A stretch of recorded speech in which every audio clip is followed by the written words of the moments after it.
Hello, bonjour à tous. Je suis très contente de vous retrouver pour ce nouveau podcast parce que c'est un sujet qui me tient beaucoup à cœur.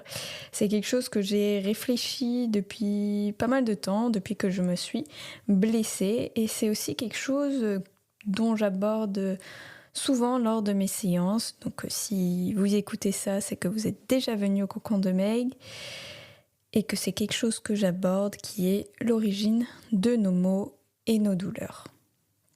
Et oui, selon moi, rien n'arrive par hasard. Même moi qui viens de me couper la main, qui me suis coupé la main il y a à peu près un mois, rien n'arrive par hasard. Et si vos douleurs physiques étaient bien plus que des symptômes isolés?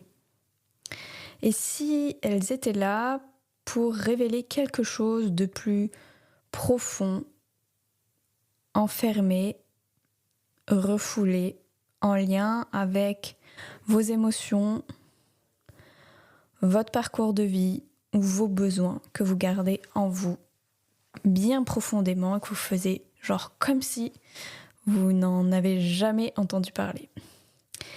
Et ça peut être intéressant de s'y pencher, surtout si vous avez des douleurs chroniques et des choses dont vous n'arrivez pas à vous défaire, qui reviennent souvent, des douleurs récalcitrantes, et que vous essayez plein de trucs, plein de méthodes différentes, et il n'y a rien qui passe.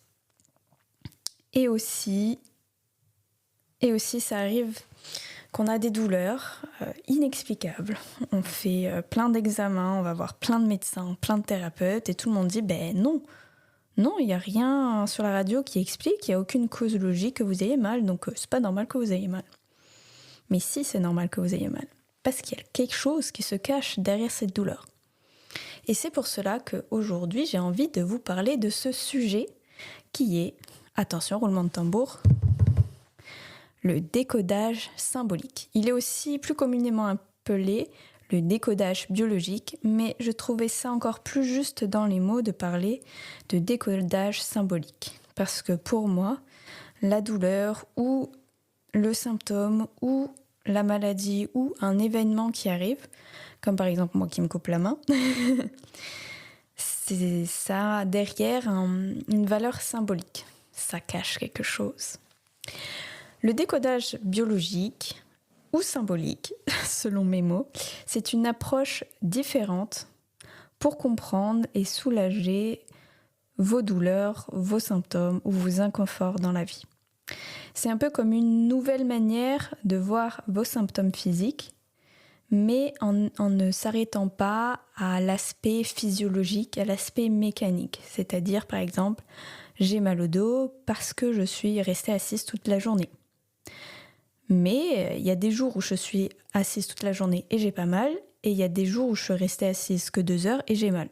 Donc, c'est qu'il y a peut-être autre chose. Donc voilà, c'est ce que je veux vous faire prendre conscience avec ce podcast aujourd'hui.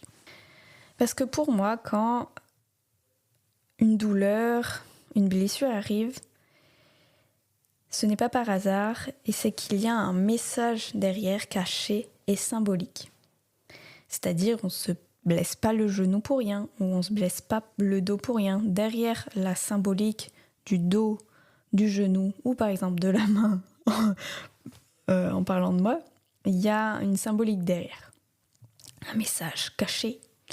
Et en gros, en comprenant ces messages inconscients que le corps essaye de nous exprimer, cela peut nous permettre non seulement d'apaiser nos douleurs, mais aussi de remédier à des aspects de votre vie qui sont en déséquilibre. Allez, on donne l'exemple maintenant. Alors, j'ai parlé de mon papa. Il allait très bien, il fait très sportif, il prenait soin de lui, il faisait beaucoup de renforcement musculaire, tout ça. Et à un moment donné, j'allais dire j'étais jeune, mais c'était il y a 10 ans.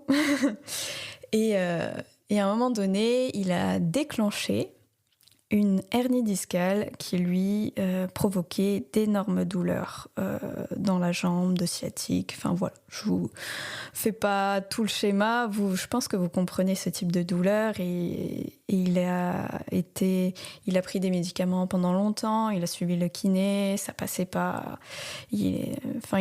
Franchement, il avait vraiment beaucoup mal et moi, ça me faisait mal au cœur de le voir souffrir comme ça. Et alors je me rappelle plus à quelle période, mais en hiver, plusieurs mois après le début de ses douleurs, il est parti en vacances avec ses potes. Il est parti au Canada faire un trip de motoneige. Donc pendant une semaine, de la motoneige tous les jours pour aller d'un point A à un point B. Donc, il est parti, il avait mal, il avait même pris une ceinture lombaire, les médicaments, tout ça. Et techniquement, quand on a une hernie discale et qu'on passe assis toute la journée, c'était français ce que j'ai dit, qu'on reste assis toute la journée, généralement, ça fait pas trop de bien. Si la cause est purement mécanique. Cependant, pendant tout le séjour, il n'a eu aucune douleur, voire presque pas mal. Après, je ne me rappelle plus précisément. Et surtout, quand il est rentré, c'était fini des douleurs. Il n'y avait plus rien.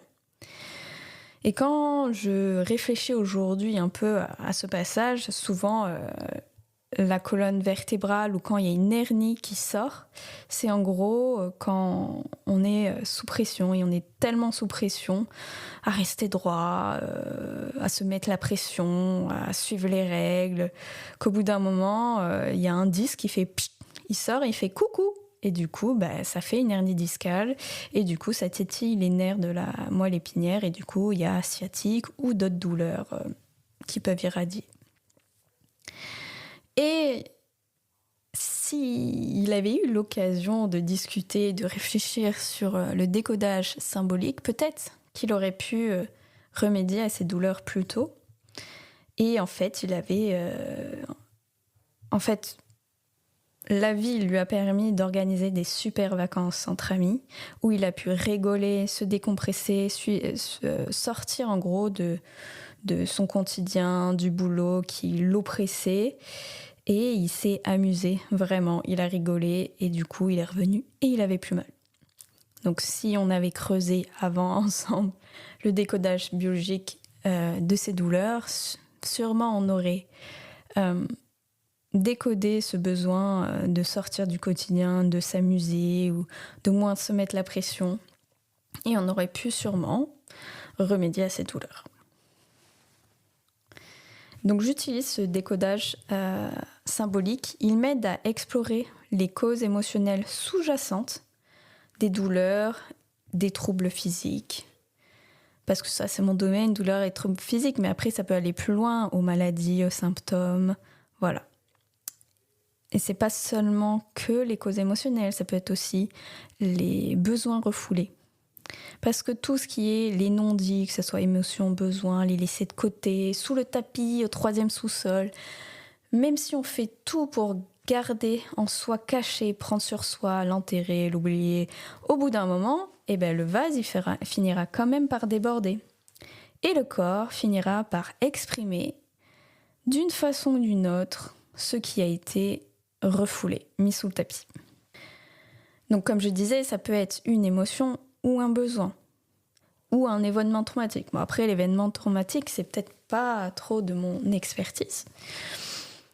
Et plus, en fait, on va faire la sourde oreille sur ce message. En fait, ce message, c'est ce besoin ou cette émotion qui vient taper. Elle tape d'abord doucement, parce que, quand même, on pourrait écouter. Et plus on s'efforce de se boucher les oreilles à l'écoute de ce besoin, plus elle va taper fort et au final, elle va finir par défoncer la porte et créer des maladies ou des symptômes de plus en plus récurrents, de plus en plus chroniques, de plus en plus graves, pouvant aller même jusqu'au cancer ou à la maladie auto-immune. Donc voilà, important. Pensez à écouter de temps en temps ces émotions ou ces besoins refoulés. Pour résumer, l'idée est simple. Nos émotions, nos conflits, nos besoins refoulés, les situations de notre vie peuvent se manifester dans le corps sous forme de douleurs, blessures ou maladies. Comme par exemple le fait que lors d'une conversation sur un sujet qui me travaillait, schlick, je me suis coupé la main.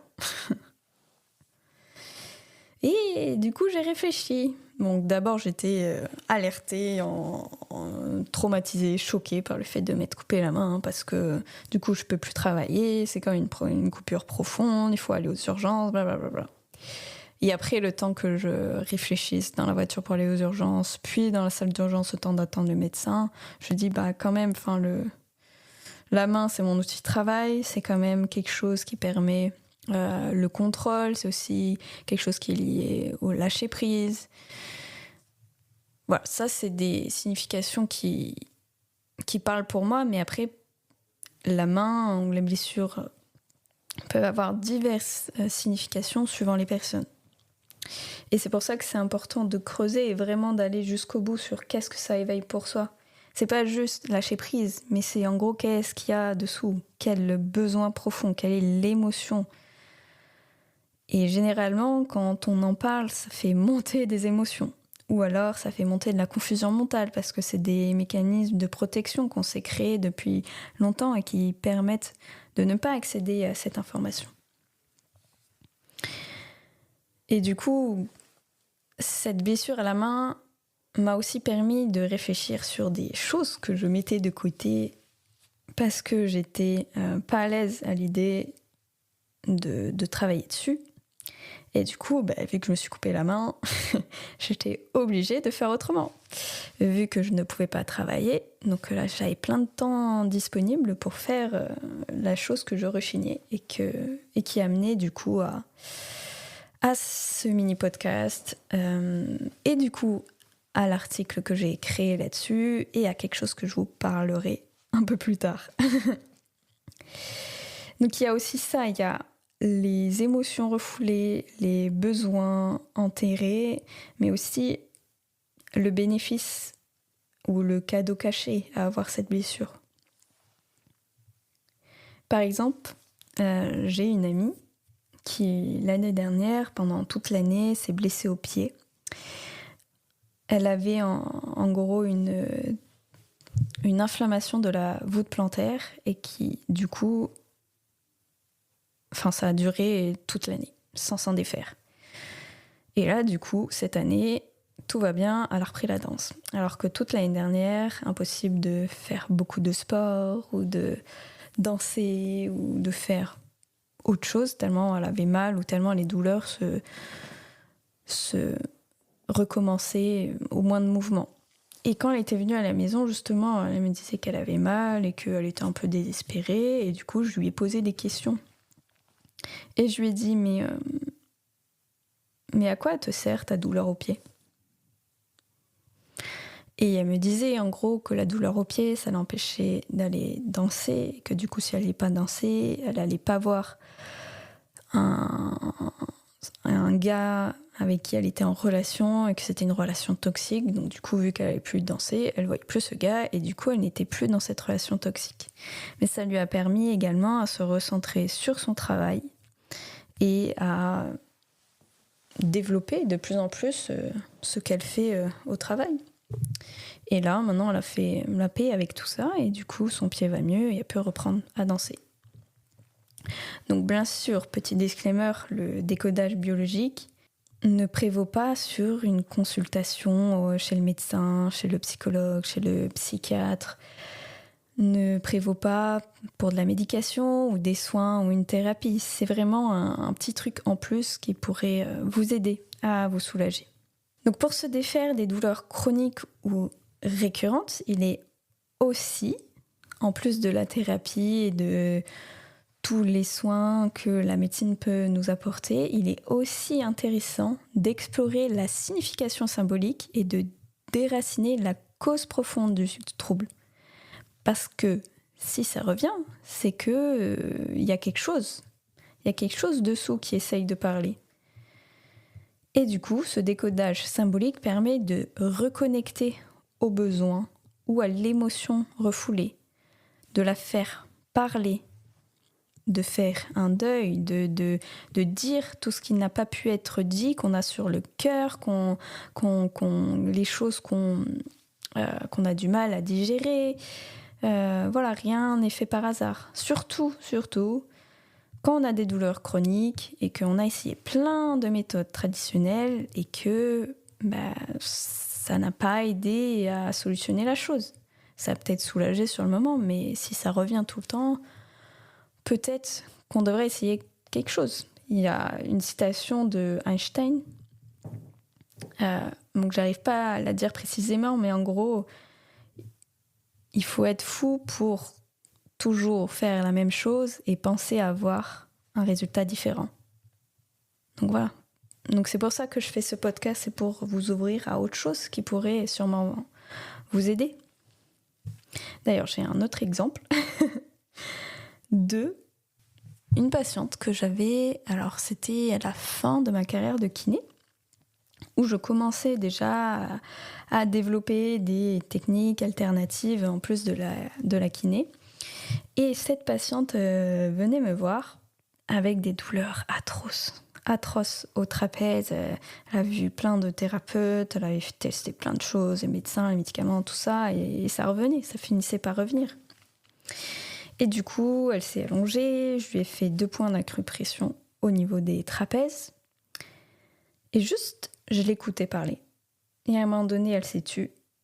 Je lui ai posé juste une question qui était: est-ce que vous vous sentez oppressé par toute cette culpabilité que vous avez sur les épaules? Là, d'un coup, il y a un silence. Et elle s'effondre en larmes. Et voilà, la séance a duré entre 20 et 30 minutes. Elle a parlé, elle a sorti tout ce qui venait, sans filtre, alors que c'était juste la première fois qu'on se voyait. Et j'ai rien fait de plus que de faire 2 points d'acupression au niveau des épaules. Et elle est sortie, ça allait mieux. Et le lendemain, elle est revenue me voir en disant: oh, merci Megan, vous m'avez fait quelque chose de formidable, j'ai plus mal et tout.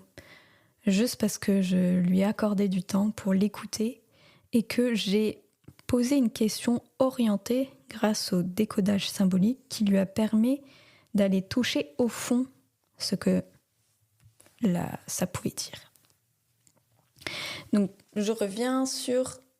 Je parle pas forcément de là dans ce mini podcast ou dans l'article, si vous avez envie d'en savoir plus, des significations au niveau des zones, des significations précises, parce que la signification, la symbolique peut changer d'une personne à l'autre suivant son éducation, son environnement, suivant sa culture, sa religion, voilà, tout ce qui peut influencer sur une personne. Une blessure à la main ne peut pas dire la même chose de quelqu'un qui travaille avec ses mains et que son outil de travail c'est ses mains que quelqu'un qui juste discute.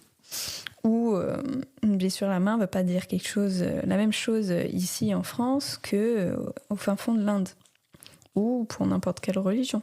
Mon conseil, c'est, si jamais vous avez envie de creuser de là-dessus et que vous tapez signification, douleur, trapèze, ne pas s'arrêter à juste poids du monde sur les épaules. En fait, ça va plus loin que ça. On se pose la question, ok, est-ce que la culpa, ça me parle ? La culpabilité, ça me parle. Est-ce que je ressens beaucoup de culpabilité ? Ou moi, quand je me suis coupé la main, j'ai regardé et j'ai creusé là-dessus. Parce que la blessure à la main, qu'est-ce que ça me fait penser ? Ok, quelque chose que je tiens, donc du contrôle, je force, la pression. Du coup, j'aurais besoin de lâcher prise. Et j'ai continué en gros, et de voir les besoins qu'il y avait derrière. Ok, j'ai besoin de me donner du temps et de travailler sur les autres choses dont j'ai envie de travailler. Et de continuer comme ça, jusqu'à déraciner la cause profonde. Et généralement, c'est pas facile parce que c'est inconfortable, il y a des émotions, ou alors des systèmes de protection qui ne permettent pas d'aller voir dans l'eau trouble du marais. Et surtout, chaque personne est unique. Et le fait de chercher comme ça peut nous aider. Mais ne pas juste s'arrêter juste au mot. Ah ok, la main c'est le lâcher prise, ok. Mais oui, et alors, ça va pas régler la chose. On n'aura pas vraiment pris conscience du message qu'il y a derrière. Donc pour conclure, juste une question. Et si votre douleur pouvait parler, qu'est-ce qu'elle vous dirait ? Pour moi, comprendre et écouter les messages de notre corps est une première étape vers un véritable mieux-être.